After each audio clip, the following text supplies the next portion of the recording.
lahat ng law enforcement. So nagkataon kung tingnan lang talaga sila ng buong bayan ba kung anong sitwasyon ng Albuera na madadali lang tayo sa ganun ba na pagsalita. So ganun lang ka-easy ang isang tao na magsira lang ng credibility ng isang tao. 83 ka-respondent ang nasa list natin for filing of cases. Hindi natin na-file lahat kasi yun nga ang proseso. Maghintay tayo ng direct participation na magsasabi na siya talaga totoo na binigyan. Pero, Your Honors, for your information, nakapag-file na tayo ng more than 40. Iba-iba lang. May sa DOJ, 8. May sa Ombudsman, 8. May sa RIAS, 23. At saka 10 ang sa IAS. Yun ang trabaho. Lahat ng ginawa natin because I walk what I have talked, Your Honors. Ganun lang sana. Makikita sa trabaho kung hindi sa ganun lang ba kadali. Saan yung ngayon yung mga biktima na namatay na sila mismo umiwas sa Albuera dahil sa grupo ni Espinosa. Pero sa akin lang, Your Honor, binigyan ko ng safety si Mayor. Kaya hindi nangyari yung namatay si Mayor sa area ko, sa estasyon ko. Kasi yung sabi ko nga, pinapaintindi ko sa lahat. Ang dami nag-question.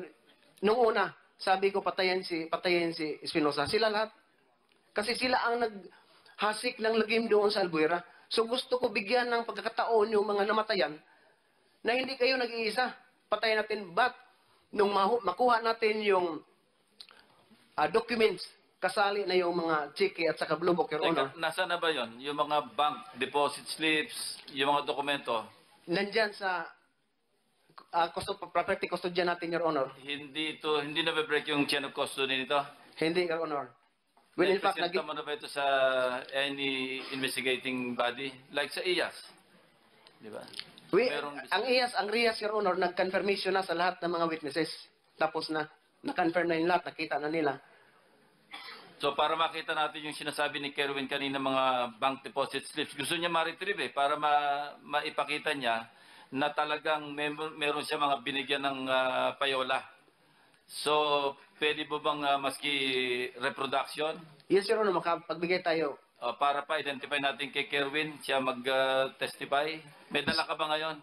Sa kuan, Your Honor, yung mga receipt, hindi ko na photocopy yung mga receipt. Teka, saan ang galing yung blue book sa pink book na sinasabi ni Kerwin, wala raw ganun?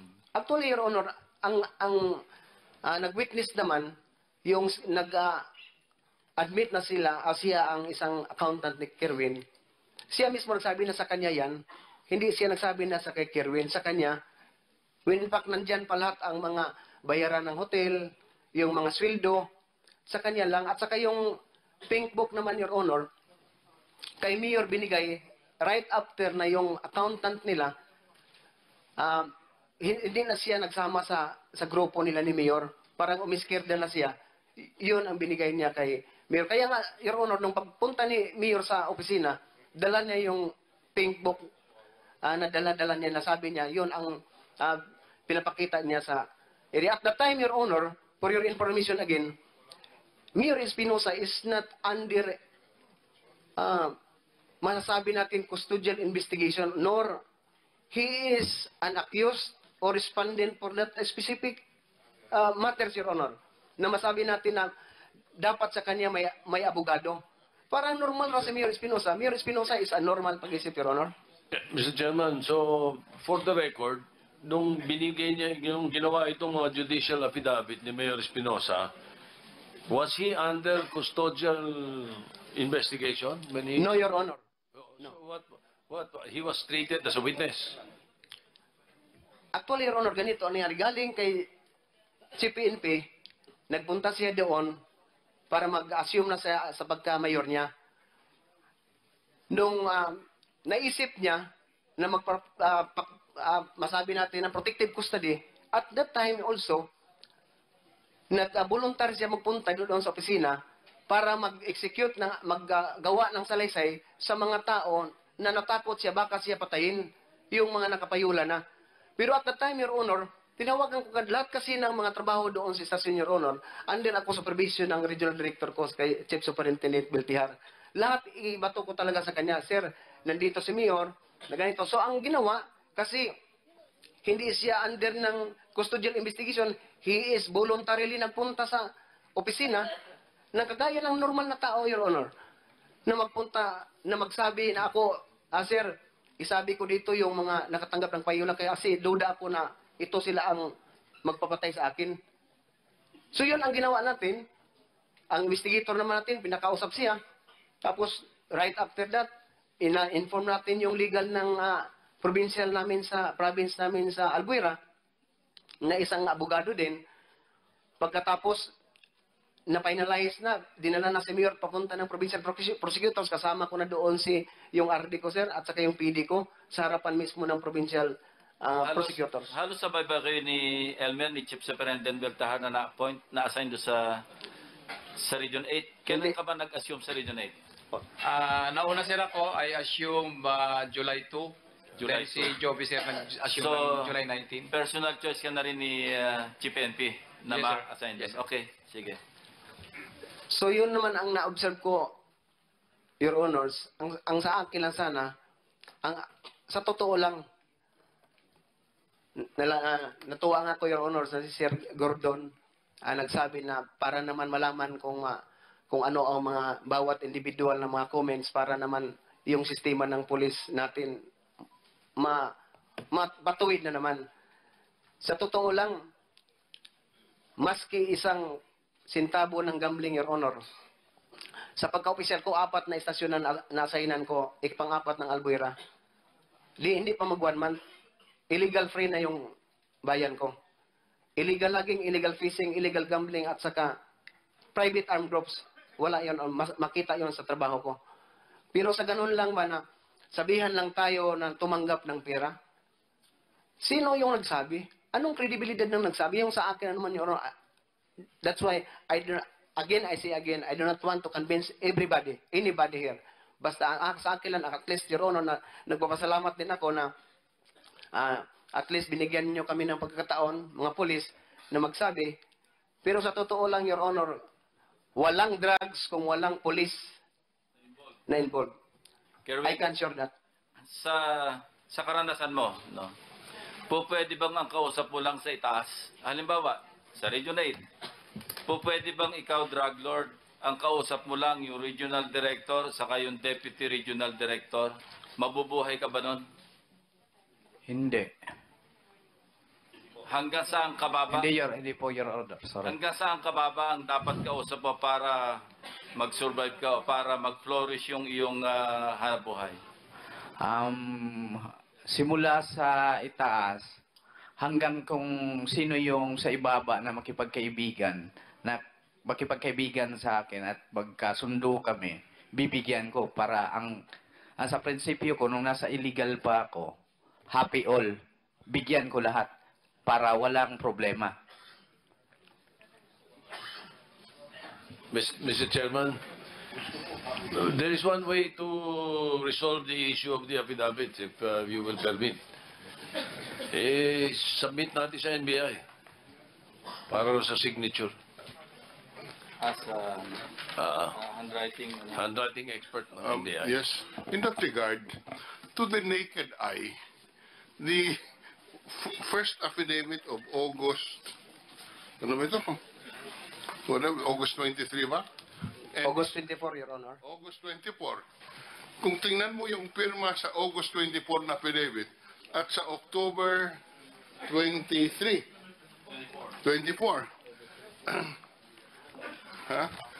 Hindi ka na kailangan mag-NBI o ano man eh. Maging expert, tingnan mo lang. O, ito yung pirma. Ha? Ito yung pirma sa isang affidavit. Masyadong malayo. Ha? Magkaiba. Ha? It's very simple. Magkaiba. Ngayon. Hindi pareho nung kay Jose Pidal, magkapareho naman. Iba naman yun. Yeah, the question. Kung sino ang handwriting expert doon. No, teka lang, just to finish this. Yeah. Dito. So if you look at this, hindi na po kailangan ang handwriting expert. Parehong pangalan, iba ang pirma, hindi mo alam kung alin yung totoo. Kaya nga, the question is, Mr. Chairman, pareho bang hindi totoo? O isa dyan totoo, isa Eh, hindi? hindi ko alam. Ngayon, kaya Yan ang maganda. That's my point. Kerwin, mayroon ka bang mga dokumento ng tatay mo kung saan may pirma siya? Meron ba? Opo, Your Honor, nandito po. Ano yon? Ano yung dokumentong yon? Ay, kito po. Death certificate, hindi naman siguro. Your Honor, if I may be recognized. Yes. Just a moment. No. Can I finish the question first? I will be the one to answer the question that, Your Honor, please. I was the lawyer. Yes.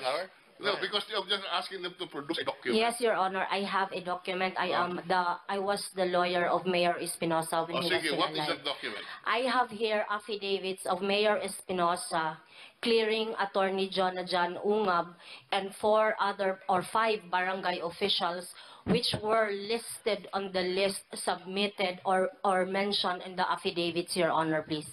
Maliban dyan, some other document, hindi affidavit.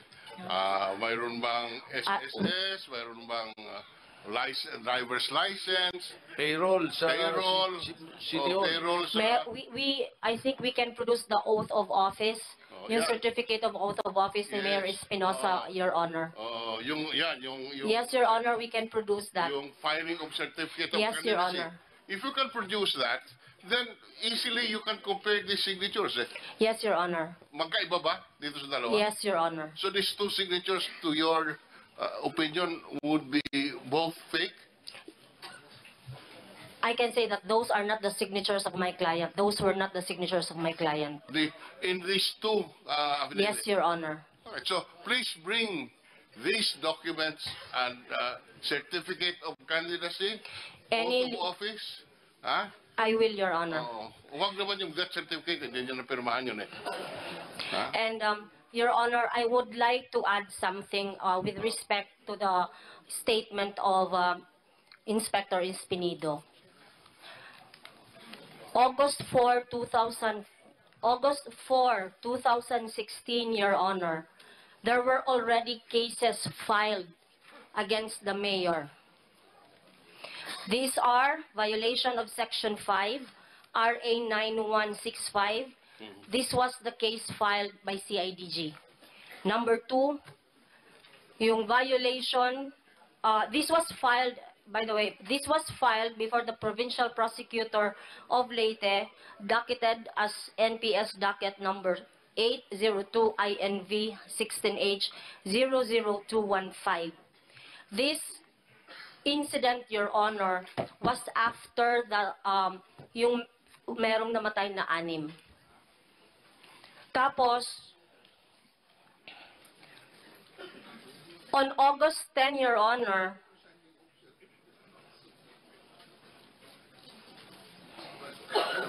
on August 15, Your Honor, another case, I'm sorry, there was another case filed by the police. Excuse me, what are you saying? What I'm What saying, are you Your trying to Honor, prove?